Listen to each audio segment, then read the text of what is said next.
যে বলল যে না আমরা চাই no identity card no vote, অর্থাৎ আইডেন্টি কার্ড মানে ছবি দিয়ে আইডেন্টি কার্ড। শুভেচ্ছা সবাই জ্ঞাপন করছি।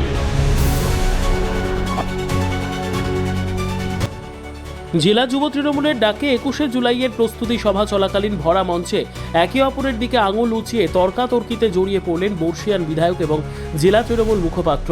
যখন মঞ্চ থেকে দলের ঐক্য নিয়ে বড়াই করছেন জেলা তৃণমূল সভাপতি, তখন এই ধরনের ছবি সামনে আসতে অস্বস্তি বেড়েছে শাসক শিবিরে। যদিও তর্কের কারণ এবং এই ঘটনা নিয়ে মুখ খুলতে চায়নি নেতৃত্ব। তীব্র কটাক্ষ বিজেপির, শুরু হয়েছে তরজা। আজ বৃহস্পতিবার মালদা জেলা যুব তৃণমূলের পক্ষ থেকে মালদা কলেজ অডিটোরিয়ামে 21শে জুলাই নিয়ে প্রস্তুতি সভার ডাক দেওয়া হয়। যুব তৃণমূল সভাপতি পরিবর্তন হওয়ার পর এটাই ছিল জেলা যুব তৃণমূলের প্রথম বড় কর্মসূচি। প্রসেনজিৎ দাসের ডাকে জেলার বিভিন্ন প্রান্ত থেকে কাতারে কাতারে যুব নেতা কর্মীরা আসেন। অডিটোরিয়ামে তিল ধারণের জায়গা ছিল না, অনেককে জায়গা না পেয়ে বাইরে অপেক্ষা করতে হয়। অন্যদিকে মঞ্চতেও ছিল ঐক্যবদ্ধ ছবি।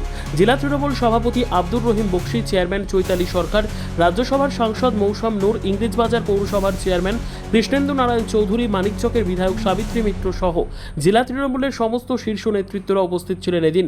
নেতৃত্বরা প্রত্যেকে এই ছবি এবং ভরা অডিটোরিয়াম দেখে ঐক্যের বার্তা দেয়। জেলা তৃণমূল সম্পূর্ণ ঐক্যবদ্ধ আছেই দাবি করে, কিন্তু তার মাঝেই ঘটে ছন্দপতন। মঞ্চে তখন বক্তব্য দিচ্ছিলেন কৃষ্ণেন্দু নারায়ণ চৌধুরী। তার বক্তব্য চলাকালীন রতুয়ার বর্ষিয়ান বিধায়ক সমর মুখার্জির সঙ্গে তর্কে জড়িয়ে পড়তে দেখা যায় জেলা তৃণমূল মুখপাত্র আশিস কুণ্ডুকে। একে অপরের দিকে আঙুল উঁচিয়ে কথা বলেন, যে ছবি অভ্যন্তরের দ্বন্দ্ব প্রকট করেছে। যদিও এই নিয়ে এখনো মুখ খুলেনি জেলা নেতৃত্ব, কটাক্ষ করতে ছাড়েনি বিজেপি। এটা তৃণমূলের সংস্কৃতি। একজন প্রবীণ বিধায়ক, বেশ কয়েকবারের বিধায়ক, তাকে এইভাবে অপমান করা, মারার কথা বলা, এটা খুব দুর্ভাগ্যজনক। এটা তৃণমূল দলের পক্ষে সম্ভব। দেখুন, সমর মুখোপাধ্যায় আমাদের দলের অত্যন্ত প্রবীণ বিধায়ক এবং উনি রতুয়ার বিধায়ক। তো দলে কে টিকিট পাবে না পাবে সেটা ঠিক করবেন স্বয়ং দলনেত্রী মমতা বন্দ্যোপাধ্যায়। আমরা যুব তৃণমূলের মিটিং চলছিল, সেখানে আমরাও খবর পেয়েছি। তবে মঞ্চের উপরে এই ধরনের ঘটনা বাঞ্ছনীয় নয়। সমরদা অত্যন্ত সিনিয়র লিডার, এটা দলের জেলা সভাপতি বলবেন এবং রাজ্য নেতৃত্ব বিষয়টি নিশ্চয়ই দেখছেন, সেটা ওনারা বলবেন। কিন্তু না ভাইরাল হচ্ছে তো সবার মোবাইলে হচ্ছে না।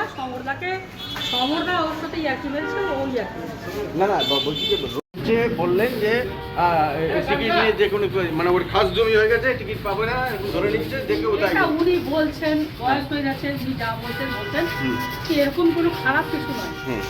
কিন্তু যার এলাকাতে যে কেউ যেতে পারে, এটা কাউকে খেলা জায়গা নয়, সবাই কি বলেছে কথা আমি তো শুনি না। ব্যুরো রিপোর্ট, উত্তর বাংলা সংবাদ।